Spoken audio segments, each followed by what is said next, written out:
Mwaka ni 2017 ndipo filamu yetu inapoanza. Inaanza na ndoto mbaya sana ya mwanamama mmoja. Hili ni tukio la miaka ya nyuma huko lilowahi kumpata. Alipoamka akaamua kwenda katika chumba cha binti yake anaitwa Drupani. Baada ya kufungua mlango wa chumba cha binti yake, akaona kuna kiumbe cha ajabu kikiwa kinamgusa kichwa binti yake. Baada ya tukio hilo, Sita ikabidi kuandika barua ya kuaga familia yake, kisha akaenda kuongea na mtoto wake. Hii ilikuwa ni siku ya kuzaliwa kwa binti Drupani, ambapo kwa kifupi hili jina wao wanamuita Dru. Wakafurahi sana binti pamoja na mama yake. Mama yake pia akawa amempatia zawadi binti huyu. Ilikuwa ni zawadi ya dira ambayo huyu mwanamama aliipenda sana. Kisha akawa amempatia binti yake barua ili aje ampatie baba yake. Akamwambia kwamba binti yake ajitunze na amlinde baba yake. Maneno haya aliyazungumza mwanamama huyu huku akiwa anatokwa na machozi, lakini hakumwambia binti yake kwamba yeye ameamua kujitoa kimasomaso kwa ajili ya hii familia. Baada ya mtoto kuwa amesinzia, mama akaamua kuondoka nyumbani hapa kimya kimya. Asubuhi iliyofuata baba yake Dru kamsalimia mtoto wake. Dru akawa amemkabidhi baba yake barua aliyoachiwa na mama yake. Mshikaji baada ya kusoma akawa ameshtuka sana. Huyo mzee anaitwa Tito akawa amemshutumu binti yake kwamba kwa nini hajamwambia kama mama yake ameondoka nyumbani hapa. Binti akawa amekiri na kumwambia baba yake kwamba yeye hajui chochote. Siku chache baadaye, habari za kupotea kwa mwana mama Sita zikuwa zimezagaa sana.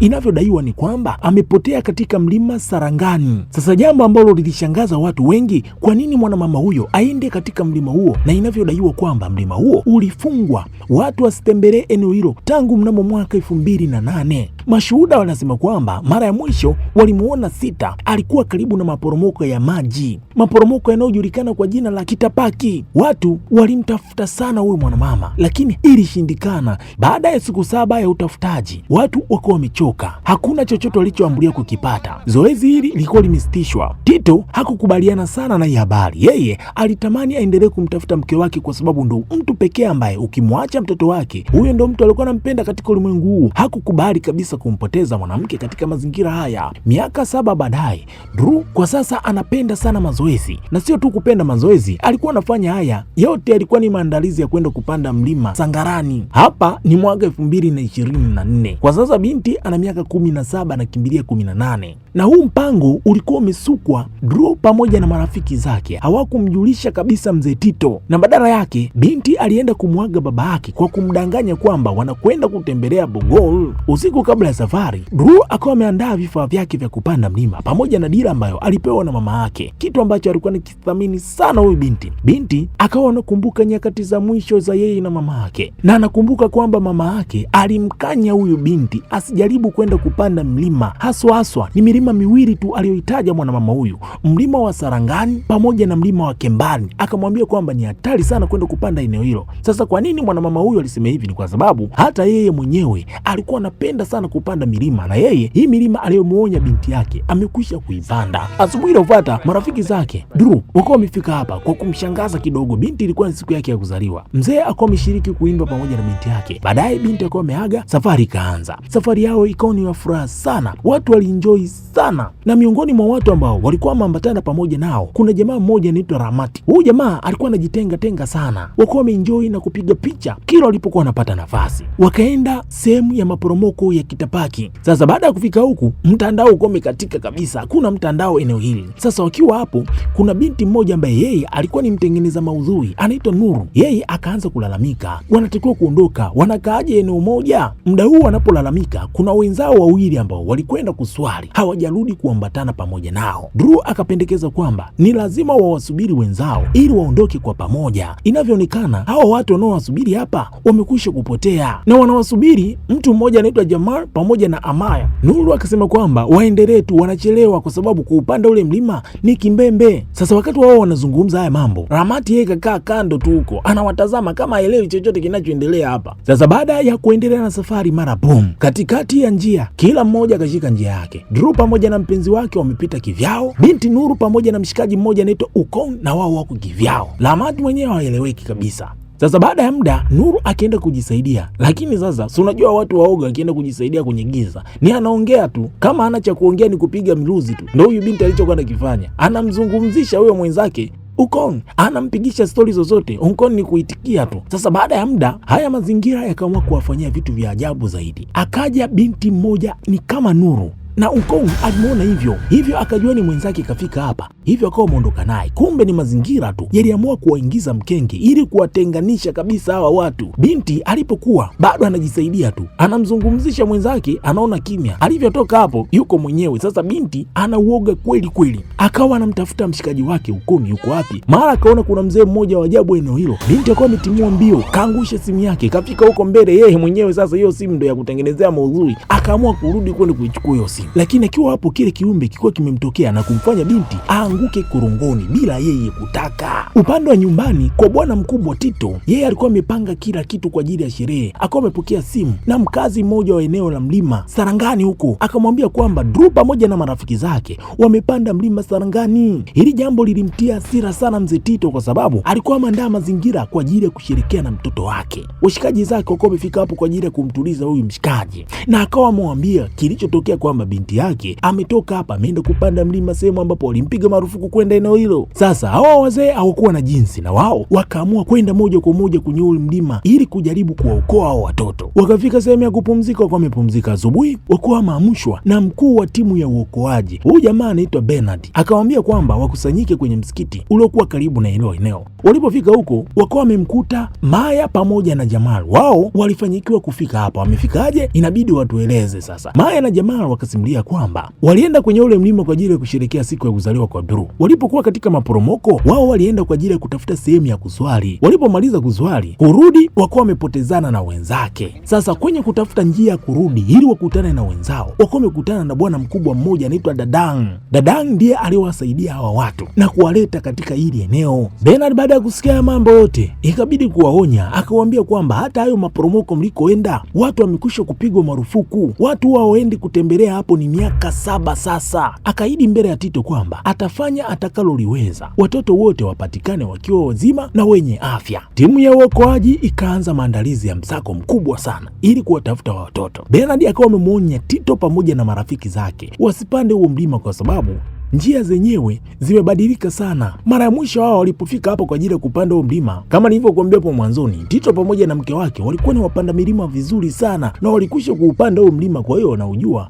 Hivyo Bernard akawa amemwambia kwamba mara ya mwisho nyinyi kupanda huo mlima, mpaka sasa hizi vitu vimebadilika kabisa. Sasa baada ya waokoaji kuwa wameondoka hapa, wakawa wamemwacha Tito pamoja na washikaji zake wanakunywa kahawa kwenye kibanda cha mwanamama mmoja anaitwa Saida. Saida pia kwa stori zilizopo amekwisha kupotelewa na mdogo wake kwenye mlima huo. Baada ya Bernard kuondoka hapo, Saida akaanza kuimba nyimbo fulani hivi za jadi za Kijava, nyimbo za huzuni na nyimbo za ajabu za kutisha kidogo. Siku ya kwanza utafutaji, timu ya uokoaji ikisaidizana na wakazi wa eneo hilo waliofahamu vizuri huo mlima, wakatembeza msako wa kutosha, lakini hakuna chochote walichoambulia. Sasa huku ndani ya msitu, upande wa watu waliopotea, hususa kwa kijana mmoja anaitwa Ukong, njaa imemshika vibaya sana, analalamika anahitaji chakula. Sasa huyu jamaa anaotembea nao hawa sio binadamu kabisa, hivyo wakawa wameambatana wote moja kwa moja mpaka katika kibanda kimoja cha chakula. Ukong alipofika hapo alikuwa na njaa na kibanda kilikuwa kina watu wa kutosha, msosi wa kutosha. Ukong akaagiza chakula kwa bibi mmoja hapa ambaye alikuwa anauza hichi chakula, huku akiendelea kurekodi kwa kamera yake kila kitu kilichokuwa kinaendelea hapo. Mwanzoni chakula kilikuwa ni kitamu sana, lakini kadiri alivyoendelea kula ladha yake ikaanza kubadilika. Anakuja kushtuka, aise, anachokula ni kitu cha ajabu kweli kweli.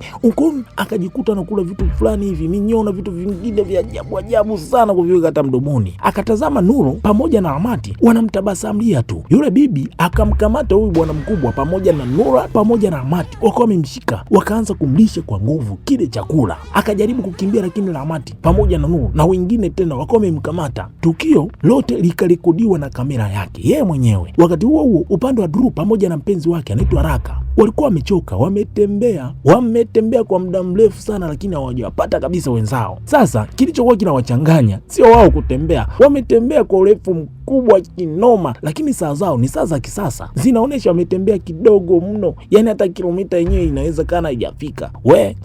Yani hapa kilichokuwa kinawapa moyo ni kwa sababu ni wapenzi tu. Si unajua mkiwa wapenzi unaweza mkatembea mpaka hata Sumbawanga kwa mguu kutoka Mwanza. Binti anajiona yuko salama tu, yani anaona yuko sawa tu. Sasa wakiwa hapo, mara kuna kikongwe mmoja akawa amepita hapo, ikabidi wamfuate kwenda kuomba msaada. Kikongwe mwenyewe alivyogeuka kuwatazama, huo msaada waliutaka, wakaanza kukimbia kwa sababu kilikuwa ni kiumbe cha ajabu. Upande wa Tito pamoja na marafiki zake wakiwa kwenye kibanda cha Saida, mwanamama huyo akaanza kusimulia kuhusiana na mdogo wake kutoweka. Anasema kwamba mdogo wake anaitwa Rahmat.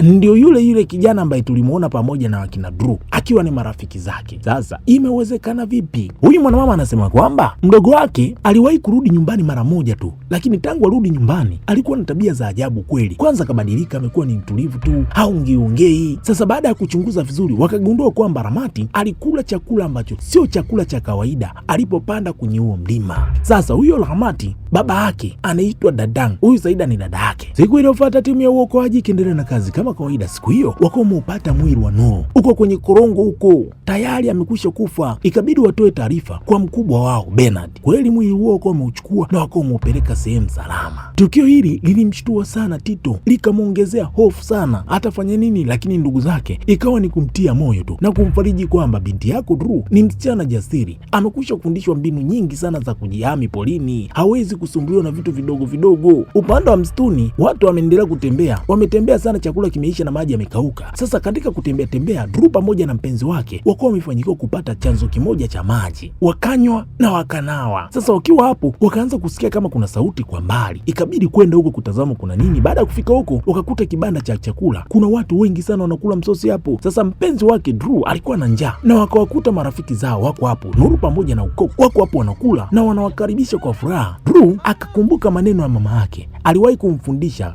akamwambia kwamba usikubali kula chakula chochote mlimani huko, hivyo akamuhimiza mpenzi wake asile hicho chakula. Raka yeye alikuwa na njaa, akasema kwamba mimi na njaa bana, ache nile. Sasa binti kwa sababu amegundua ukweli, akaanza kuona uhalisia wa kila kitu kilichopo hapa. Akaanza kuona chakula kilichokuwa kinaliwa ni chakula kichafu na ni wadudu tu, na anaona kabisa marafiki zake Ukon pamoja na Nuru sio watu ambao ni halisi. Mara moja binti akamvuta mpenzi wake kabla jana, akawa mtoa hapo mbio mbio. Raka akawa muuliza umeona nini? Drew akasema kwamba marafiki zetu Nuru pamoja na Uko uliowaona pale, wale sio watu halisi, wale ni majini waliotumia sura zao tu kwa ajili ya kuwaraghai. Chakula chao pia kilikuwa ni chakula kichafu mno, ni chakula cha kutisha ambacho haupaswi kabisa hata wewe kukila. Raka akawa amemkumbatia mpenzi wake na kumtuliza. Drew akaanza kujuta kwa kumdanganya baba yake. Siku nyingine utafutaji tena ukaendelea kama kawaida. Timu ya uokoaji wakawa wamegundua kibanda cha zamani. Hiki kibanda ndo kibanda ambacho watu walikuwa wanakuja kula hapa msosi wa ajabu. Ndani yake kwenye kuchunguza wakawa wameupata mwili wa bwana mkubwa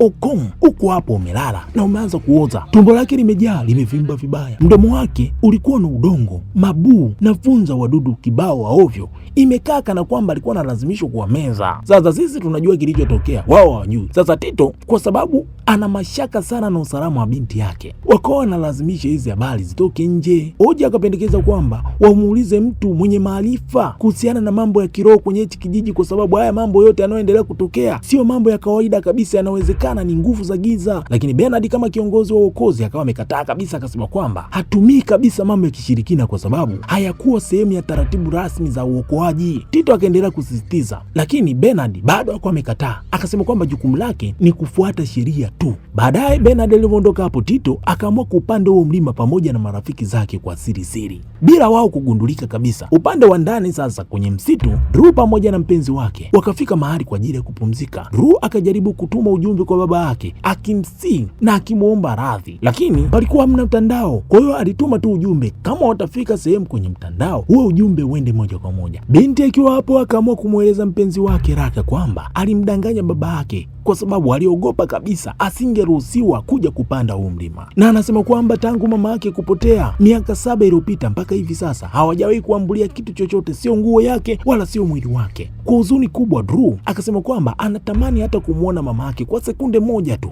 Wakati huo huo, upande wa Tito pamoja na wenzake walikuwa wamepumzika sehemu. Tito akaamua kutoa barua ya mke wake, akaanza kuisoma, barua ambayo aliachua miaka 7 iliyopita. Hapo zamani Tito pamoja na mke wake walikuwa ni wapanda mlima sana na waliwahi kuupanda huu mlima. Ndani ya barua hiyo Sita aliandika kwamba baada ya kutoka kwenye ulimwengu wa ajabu mlimani Sarangani, alianza kuota ndoto mbaya kuhusiana na mzee ambaye alikuwa anaulinda ule mlima.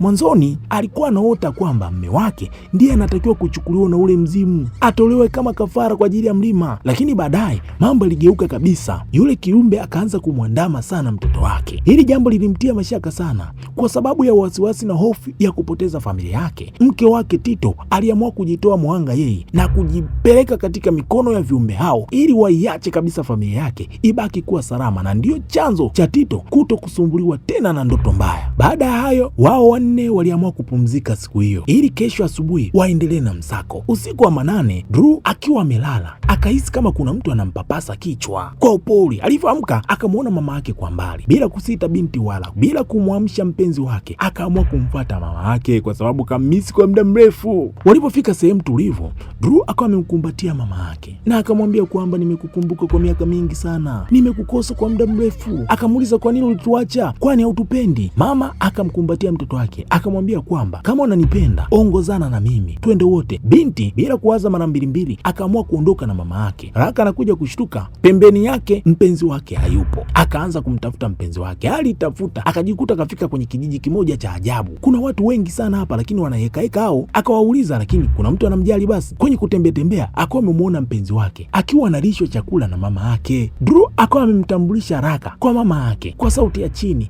lakini sasa binti kama saizi ni kama yuko mkimya sana, ana muonekano fulani hivi sio wa kawaida kabisa, na wanasherehekea siku ya kuzaliwa kwa binti. Anapewa chakula na anakula kwa raha. Raka ikabidi kumnong'oneza binti, akamkumbusha wazazi wako walikukataza kula chakula huku. Drew akasema kwamba hakuna shida yote kwa sababu hiki chakula ninapewa na mama yangu mwenyewe. Mara moja sita akaanza kumlazimisha kula chakula Raka tena. Raka akiwa hapo akamwona ule mzee wa ajabu. Mzee mmoja anaitwa Kitapa kafika hapa. Raka akakitema kile chakula kwa sababu alikuwa amekibunda tu mdomoni. Akawa amemchukua Drew ili waondoke hapo haraka. Drew akakasirika kwa sababu bado aliamini kwamba yule aliyekuwa naye ni mama yake mzazi. Raka akaanza kumshawishi na kumwambia kwamba yule sio mama yako, ni nguvu za giza tu zinakudanganya. Binti anaelewa? Haelewi chochote. Yule mzee Kitapa akawa amefika hapo, akawa amemwamuru Drew amsukume Raka. Kweli binti akawa amemsukuma huyu jamaa kwenye korongo huko. Chali kimya. Asubuhi iliyofuata Tito na wenzake wakiendelea kutafuta. Kwenye kuchunguza wakuwa wamempata Raka. Alikuwa ameanguka kwenye korongo, bado ana uhai lakini alikuwa katika hali mbaya sana. Kwenye kumgusagusa na kumsaidia, mara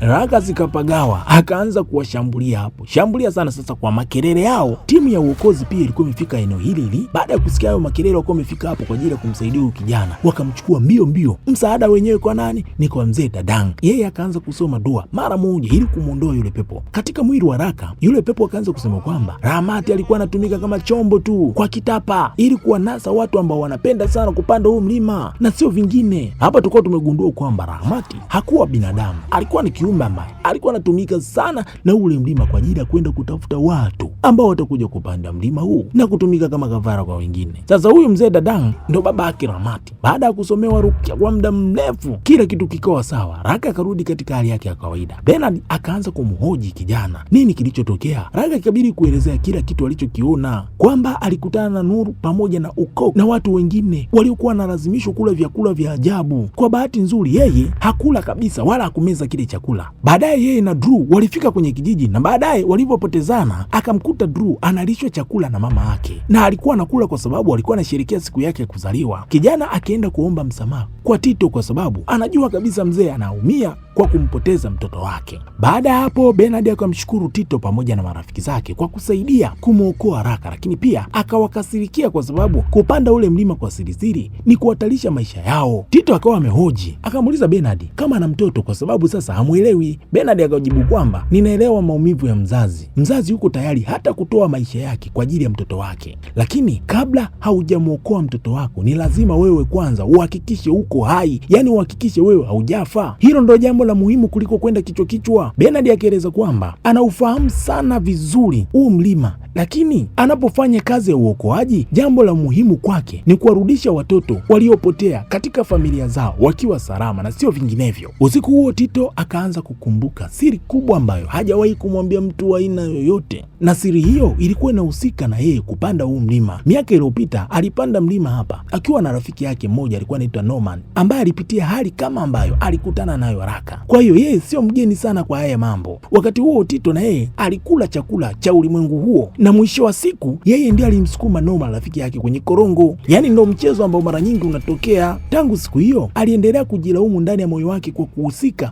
na kifo cha rafiki yake. Wakati huo mmoja wa timu ya uokoaji wakawa wamepata simu ya Drew karibu na sehemu ambayo alipatikana haraka. Simu hiyo ilivyochajiwa tu, ujumbe wa Drew ukawa umeenda moja kwa moja katika simu ya baba yake. Baada ya kushika simu hiyo na kusoma ujumbe, akamwona mwanadada Saida kuna sehemu anaenda. Mshikaji akaingiwa na mashaka kuhusiana na Saida, akaamua kumfuata moja kwa moja. Akaenda mpaka sehemu ambapo Saida alipokuwa anaishi pamoja na baba yake Dadan. Baada ya kufika hapo, akabisha hodi, akaingia ndani. Dadan akaanza kumwelezea historia ya mlima wa Sarangani. Hapo zamani za kale, hilo eneo lilikuwa likilindwa na watu waliokuwa wa kizazi cha Prabu Siliwangi. Mmoja wao mtafakari, mtu mwenye nguvu kupita wengine wote, ambaye alikuwa na jukumu la kulinda, alikuwa anaitwa Kitapa. Katika mafunzo alikuwa amefunga kwa siku nyingi za kutosha, hatakiwi kula wala kunywa. Lakini siku moja njaa ilimshinda kuweza, akaamua kuvunja sheria kabisa. Njaa ilimnyosha, akaamua kula. Baada ya kula tu hapo kila kitu kilibadilika, na kwa miaka 50 watu wa kijiji walijitenga. Watu walijenga kijiji pembeni. Kijiji hicho kiliitwa Elengan,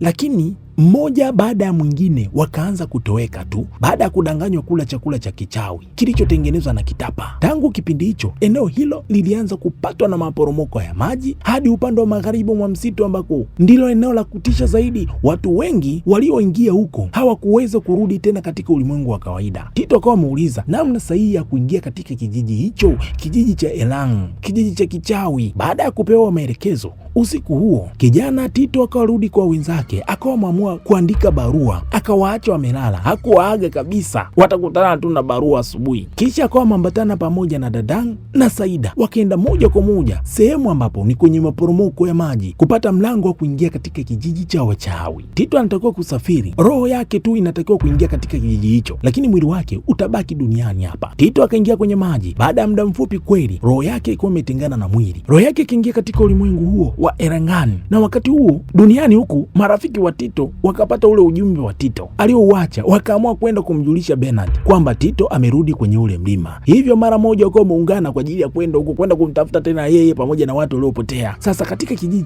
chao Tito alipewa hirizi moja na misumari ya njano na chumvi ili kutengeneza ukuta wa kichawi. Baada ya kuingia, Tito akaanza kumtafuta mtoto wake Drew. Njiani akawa anakutana na watu wengi sana wa ajabu ajabu, wazee wasioeleweka wenye manywele marefu, lakini hawakuweza kumuona kwa sababu alikuwa na kinga. Mtu aliyekuwa anamtafuta yeye anamtafuta binti yake, yeye uko bize sana na mama yake, huko ni maupendo tu. Tito alipewa maji maalum, maji ambayo yangeweza kuwarudisha uhai watu wawili tu kutoka katika ulimwengu. Alitakiwa kumpaka Drew usoni pamoja na kumnywesha. Kapambana, kaona sehemu kweli mtoto wake alipo, akamsubiri kwanza mama yake Drew. Baada ya kuwa ametoka, Tito mara moja akawa ameingia ndani hapo, akampaka ile maji usoni mwanaye, akawa amemtoa hapo mwanaye kwa nguvu. Mama yake kurudi, mtoto hayupo. Akaamua kuita wanakijiji wakamuungia tera Tito ni kumtafuta kokote aliko. Tito akajaribu sana kumtorosha mtoto wake ili kumtoa upande huu. Mtoto hamuelewi kabisa wala hamtambui kabisa baba yake, anamkataa. Wewe ni nani? Niache. Baada ya kuwa amemzidi nguvu mtoto huyu, ikabidi kumnywesha yale maji.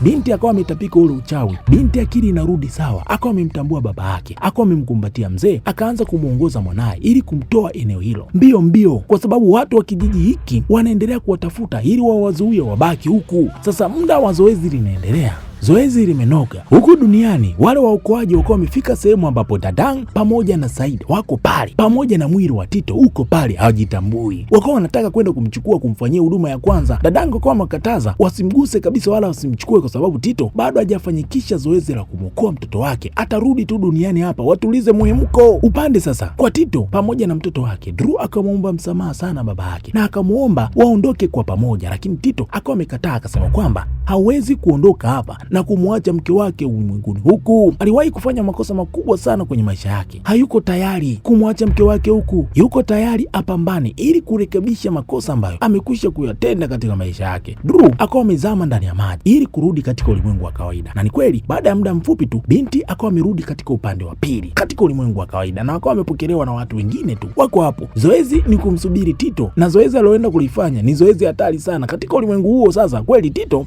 akamvizia mke wake, akamwambia kwamba Dru sio wa ulimwengu huu. Mama anaelewa, basi akaanza kumkimbiza. Akafika sehemu Tito akawa ameingia katika kiunzi ama ukuta wa kichawi. Mke wake akawa ameshindwa kufika hapo kwa sababu kulikuwa kuna nguvu ambazo zinazuia. Tito akawa ametumia nafasi hiyo hiyo kwa ajili ya kumpaka yale maji huyo mwanamke usoni, kisha akawa amemnywesha kabisa hayo maji, akawa ametapika ule uchawi na akili ikawa imerudi sawa, akawa amemtambua mume wake. Tito akawa amevutwa na wale wanakijiji wachawi wa eneo hili, wanamtaka aendelee kubaki huku, lakini mke wake akawa amefanikiwa kumnyofua tena kwenye mikono ya hao watu, na wakawa wamekimbia, wakawa wamejificha katika kingo ya uchawi huko. Lakini sasa hii kingo haikudumu sana, kwa sababu mzee mwenyewe mlinzi wa mlima akawa ameuvunja huo uchawi na kuingiza huko kijiji ili wao wakamate, ili wawabakize huku. Tito akawa amemwambia mke wake kwamba arudi katika ulimwengu wa kawaida kupitia maporomoko ya maji. Na mzee Kitapa, ukumbuke, anawataka sana hawa watu, kama wakiwashika inakuwa ni vizuri zaidi. Tito akamsukuma mke wake ili aende peke yake, yeye abaki katika ulimwengu huu. Hatimaye Sita akawa amefanikiwa kweli kurudi katika ulimwengu wa kawaida, na kwa huzuni kubwa akatangaza kwamba Tito hawezi tena kurudi duniani hapa. Kajitoa kimasomaso. Wote wakalia kwa uchungu mkubwa kwa kumpoteza Tito, mwanaume aliyekuwa tayari kujitoa muhanga kwa ajili ya familia yake. Tukio lote likaenda mbashara katika vyombo vya habari na mitandaoni. Kamera ya okopo ilipatikana, lakini timu ya uokoaji ikaamua kufuta kabisa hizo video. Haikutaka kabisa kushare hiyo siri, pengine inaweza kuchafua hadhi yao ama kuchafua sifa ya hili eneo. Mwaka mmoja baadaye, Dru pamoja na mama yake waliamua kurudi tena kupanda mlima Sangarangi kwa heshima ya kumkumbuka mwanafamilia, kichwa cha familia, mzee Tito, na walifanya hivi kwa ajili ya kumwenzi na wakawa wamesherekea huko, na filamu hii iko imeishia hapo. Subscribe, like, comment. Karibu Swahili Maktaba, chimbo la wajanja.